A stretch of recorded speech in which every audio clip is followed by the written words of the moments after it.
L'Éternel est vivant, Jésus-Christ est Dieu, le Saint-Esprit existe, la Bible est la vérité. Celui qui aime Dieu a l'amour. Dans l'amour, nous avons l'obéissance et les sacrifices. L'obéissance, c'est marcher dans la crainte de Dieu. Les sacrifices, c'est faire la volonté de Dieu. Tel est les 10 commandements regroupés en 2 par Jésus-Christ. Aimer Dieu, aimer ton prochain. C'est le signe de la croix. Aimer Dieu, ta relation avec Dieu.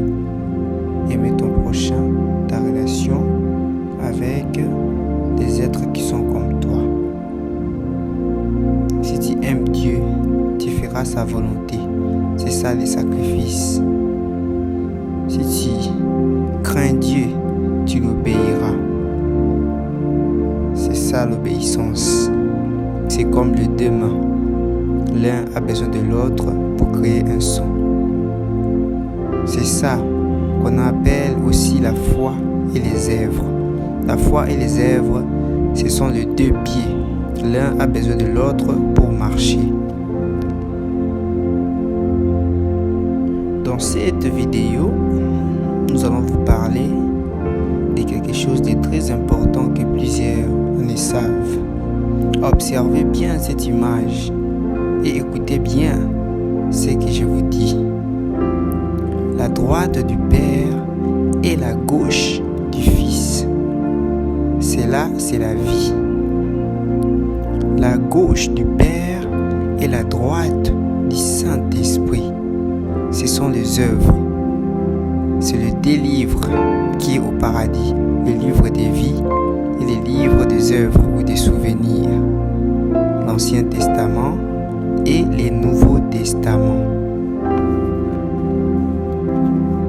Ces 2 livres, c'est les 2 tables que Moïse avait eues sur le mont Sinaï.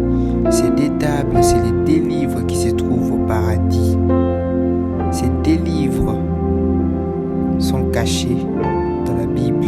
Pour les comprendre, il faut avoir le discernement. Il faut avoir le Saint-Esprit. Car sans le Saint-Esprit, vous ne comprendrez pas la Bible, la parole de Dieu, qui est la vie. En Dieu, il y a l'amour qui nous pousse à dire la vérité pour que nous soyons bénis et que nous entrons au paradis. Mais Satan a la haine. Il nous pousse au mensonge qui attire la souffrance, les malédictions, pour qu'enfin nous entrons en enfer comme lui. Premièrement, je vais vous expliquer le mot Israël, les noms Israël. Ces noms, c'est la sainteté de Dieu, c'est la Sainte Trinité. Israël, il y a 3 mots dedans. Is vient de santo, qui veut dire saint. Ra, cela veut dire roi. Là, plusieurs personnes le savent. El vient de Elimo, qui veut dire esprit. Alors, Israël veut dire l'Esprit Saint dans le roi, ou bien les rois qui possèdent l'Esprit Saint, les rois qui possèdent la sainteté, la Sainte Trinité de Dieu, le Fils de l'homme qui est en chemin pour libérer la terre de toute souffrance. Lisons le Proverbe chapitre 3 verset 16. Dans sa droite est une longue vie, dans sa gauche la richesse et la gloire. La droite du Père, c'est la gauche du Fils. Il y a la vie, il y a une longue vie. On reçoit la vie qui est en Jésus-Christ, car il a dit, il est le chemin, la vérité et la vie. Donc c'est lui qui nous donne la vie en abondance. Dans sa gauche, la richesse et la gloire. Nous obtenons la richesse et la gloire par l'inspiration du Saint-Esprit. Le Saint-Esprit nous inspire à faire de bonnes œuvres. Maintenant, je vais vous expliquer les cercles du Saint-Esprit, qui est Dieu la Mère, que plusieurs personnes ne savent pas que Dieu la Mère existe.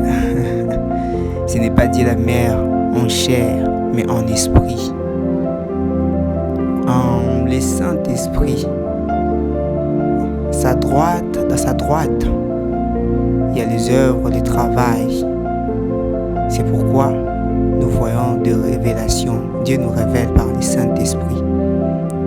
À sa gauche, plusieurs vont s'étonner quand ils verront cette vidéo. À sa gauche, j'ai mis la mort, la souffrance. Satan. Satan aussi inspire. Satan vole les connaissances de Dieu pour se montrer sage. Alors il est menteur. Si vous lisez dans Matthieu 25, de 31 jusqu'à 46, vous verrez le roi que je vous ai parlé, Israël, le roi Israël qui viendra avec le Saint-Esprit dans le roi. Ce roi mettra à sa droite les brebis et à sa gauche les boucs. Les brebis qui seront à la droite du Saint-Esprit, ils iront au paradis. Et les boucs iront en enfer, comme leur père, les diables. L'Éternel a dit dans Malachie: je vous enverrai Élie le prophète. Jésus-Christ a dit: je vous enverrai les consolateurs. Vous ne savez pas que c'est celui-là qui est en route. Plusieurs l'appellent loin de Dieu, plusieurs l'appellent l'élu de Dieu, le roi divin. Les autres disent que c'est Jésus-Christ en personne. Vous comprendrez quand vous les verrez. Et vous verrez que c'est le Saint-Esprit en personne qui sera sur la terre pour juger avec justice. Je peux commencer à vous expliquer toutes ces choses dès maintenant jusqu'à demain ou après-demain, ça ne finira pas, car la grandeur de Dieu est insondable. Observez bien cette image, regardez-la bien et vous comprendrez si vous avez le Saint-Esprit. Mais ceux qui n'ont pas le Saint-Esprit peuvent se moquer. Mais sachez que la vérité, c'est Dieu. Et Dieu ne peut jamais mentir. Ce qu'il révèle, c'est ce qui est vrai. C'est ce qui se fait. Dans cette vidéo, je vous ai expliqué cela pour que vous compreniez bien la Sainte Trinité. Après cela, je vous expliquerai les 10 commandements parce que plusieurs personnes ont ignoré cela. Ils disent que c'est l'ancienne. Alors qu'en Dieu, il n'y a pas d'ancien, il n'y a pas de nouveau. Il est en même temps partout.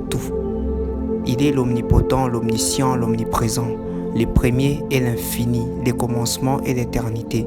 Il est haut plus que la hauteur, grand plus que la grandeur, bon plus que la bonté, juste plus que la justice, droit plus que la droiture, fidèle plus que la fidélité, sage plus que la sagesse. Il est au-dessus de tout. C'est lui, le maître des temps et des circonstances, le maître de l'univers. C'est lui qui dirige tout. Il est tout. Il a tout. Il peut tout. Que son nom soit élevé, soit loué, soit glorifié, soit magnifié, qu'il soit béni, notre Seigneur Jésus-Christ. J'ai ainsi prié. Amen. Soyez bénis, toi, vous qui avez regardé cette vidéo avec patience et vous qui avez bien saisi ce que j'ai dit et vous qui avez compris cela. Que l'Éternel vous aide, que l'Éternel vous parle lui-même, qui vous aide à connaître ces choses, ces mystères, ces connaissances, pour que vous marchiez dans la vérité, dans la droiture, pour que vous obéissiez à sa parole.